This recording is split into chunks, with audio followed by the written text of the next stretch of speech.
Everybody, Navia is finally here. In between all the Furina hype that has been generated by her release, of course, Navia leaks have dropped. She comes to the game with a lot of skepticism surrounding her kit. Not because it's bad at first glance, but simply because she is a Geo character. Usually, when a Genshin meta player first hears about a new Geo character, his first instinct is to say, oh, it's going to be bad. But I'm here to tell you Navia could break the curse. So, let's take a look at her kit to find out how. Fundamentally, Navia is a Geo Claymore character that is meant to be a sub DPS, but she also has some potential for on-field play. Specifically, all of these aspects revolve around her elemental skill, which is by far the most relevant part of her kit. This skill is a one-time damage hit, so she doesn't have a continuous damage part in her elemental skill unlike characters such as Albedo, for example. It works like this. It has a base damage, and this damage multiplier can increase depending on how many stacks the skill has. You can generate the stacks in two different ways, the first one being picking up crystallized crystals,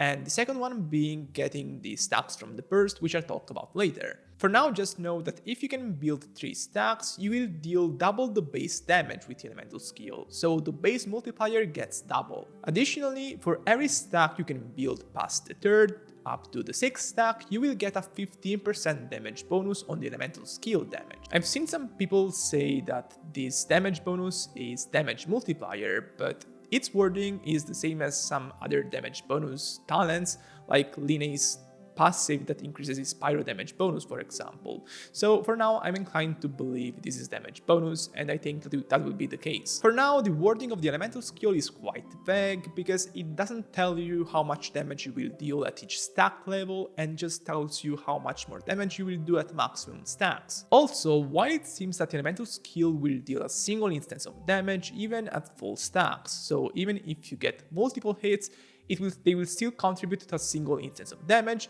If you're facing multiple opponents, it seems that the skill will hit all of them and the damage will be distributed evenly between all of them, from what I've understood. So basically, as a baseline, it's a single target damage skill that in multi-target scenarios splits its damage between all of them. It has a cooldown of 9 seconds and it has 2 charges. So this makes it all the more flexible. Let me remind you all that if you enjoy my work in meteoric crafting, you can show your support by subscribing and leaving a thumbs up, and also following me on Twitter. Regarding the stacks, as I said before, you can generate them through the elemental burst, which is a continuous damage skill that will deal some initial cast damage and then deal damage to opponents every second for 12 seconds. When these damage over time instances hit opponents, they will be generating stacks for the elemental skill, specifically 1 every 2.4 seconds. Or in other words, 1 every 3rd hit of the elemental burst. In total, this should contribute to 4 stacks in total generated by the elemental burst. So, if we're thinking of max stack skills, so skills used with 6 stacks, you should be able to use 2 skills of this kind every rotation, every 20 seconds long rotation. Remember, it's not only the stacks generated by the elemental burst, but also the crystallized shards the team will pick up.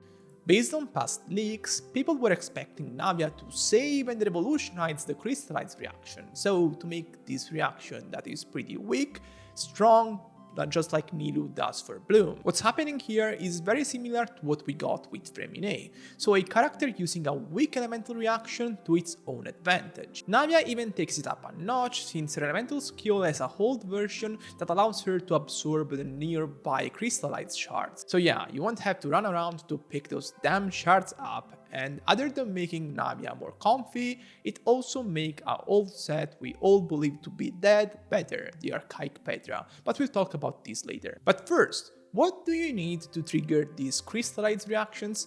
That's right, non-Geo characters. Navia varies from the Geo design we've seen with Ito back in 2.3, since she doesn't necessarily want to be paired with Geo characters, and this is reinforced by her passive. In fact, she will be getting 20% attack bonus for every character that is Cryo, Electro, Pyro or Hydro on her team, up to 2 times. This still leaves her teams an open slot to put a second Geo character and get the Geo resonance, but we're straying away from that full Geo team we had before. Sad Goro noises. Yeah. I also forgot to mention, she has attack percent scaling, so defense is not relevant to her kit, and this really puts a limit to how much Goro can improve her in real play. So yeah, if you pulled for Constellation 6 Goro expecting him to be a permanent Geo support, miHoYo just said this to you. But this is good. This is good for Navia because it frees her from the Geo cage the Geo team had on basically all of its teammates. Her being attack scaling makes her fit with Bennett specifically much better, and this paints a pretty promising picture for her team outlook. Because Bennett also happens to benefit many carries in the game, and this was not the case for Albedo, for example. He didn't have this benefit. So plus for Navia. There is more to her kit, but I want to focalize on her potential as a sub DPS for now, because it's a pretty substantial part of her total damage. First, let's take a closer look at her elemental skill mechanics. Since it's a 9 seconds long cooldown elemental skill, normally you will be able to use it just twice per rotation. But since it has 2 charges, you can potentially do more. This part is speculative because it's based on my interpretation of the elemental skill, whose wording isn't very clear. The reason is that the wording doesn't specifically say charges, it just says 2 initial uses, but honestly I don't know what else it could mean. But yeah, as I was saying, if she indeed has charges on the elemental skills, then she can cheat to get more elemental skill usages per rotation than she normally would without 2 charges. It's pretty simple actually. You use the elemental skill right after the rotation starts, then a second time after 9 seconds, and then a third time after 9 seconds, and then the rotation ends. Then, on the second rotation, you use the elemental skill right after the rotation starts again. If the skill only had a base cooldown, you wouldn't be able to do this, but since you have a second charge loaded up, you can do it and use 6 elemental skills in 2 rotations, which is a plus for Navia. Of course, once the third rotation hits, you won't have that second charge loaded anymore, so you won't be able to use 3 elemental skills in that rotation. But it's nice to get this damage boost in the first 2 rotations, which at high investment should be enough to clear an abyss room. Note that this first elemental skill won't have any stacks, so it won't deal the maximum amount of damage, but it's still damage, and it also sets up some Geo application, which means more crystallites and more stacks. Assuming this, and the fact she can use 2 elemental skills after that one at maximum stacks, her damage profile as a sub DPS looks pretty great. Keep in mind this is a Geo character, so she doesn't have access to Anemo resistance reduction effects, but even considering that, her damage looks pretty good. Considering she can also hold the Petra artifact set and she can absorb nearby crystals, this gives her serious potential on mono teams. You certainly won't be maximizing her damage with the Petra set, but if you're planning to use her as a sub DPS, then this shouldn't matter that much to you because most of the damage will be dealt by the carry, and buffing him with the Petra set and potentially even other units on the team is very meaningful. For example, if we're looking at a team structure composed by Nubilet, Furina, Navia and Jhin,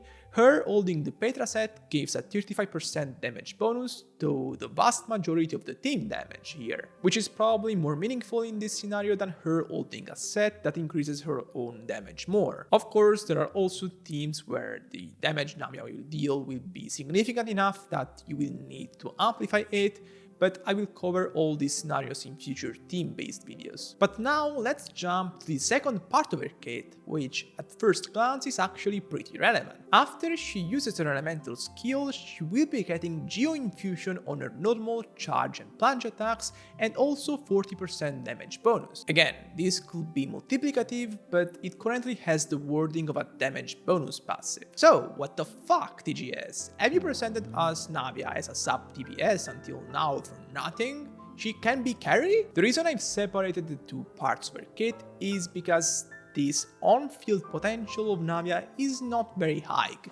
And what I mean by this is that she probably shouldn't be seen as a carry. Her multipliers for the normal attacks are pretty decent, and in the window this Geo Infusion lasts, she should be able to pull off 4 normal attacks, which is her full strength. Now, since she can use her elemental skill multiple times a rotation, this means she can get this Geo Infusion multiple times a rotation and can cumulatively add up to 8 or 12 seconds of field time with Geo Infusion, which is reminiscent of a carry. But the field time is not the issue, it's more about the normal attacks. While it's not bad damage, it's comparatively weaker than what the elemental skill and burst can deal. Considering her elemental skill and burst combine for the majority of her damage, and this on-field play doesn't benefit those abilities at all, you can potentially even ignore this possibility. Note that I'm not saying Navia carry isn't possible or bad, because let's be honest, it will probably be good if you build it. I'm just more excited by the sub DPS potential because I think that can be really good. It's just that looking at other things pertaining to Navia, like the signature, the artifacts, the constellations, which I'm not showing here, they're more focused on buffing the elemental skill damage rather than this on-field type of play, so her design just seems to be that of a nuker for the most part, in my opinion. Of course though, even in non-carry situations, you can use this on-field play for some seconds if you have dead time in the rotation, so time you can spend for anything better, and Navia normal attacks will be there for you to fill that time. Overall, Navia pretty good, and the build guide is coming next.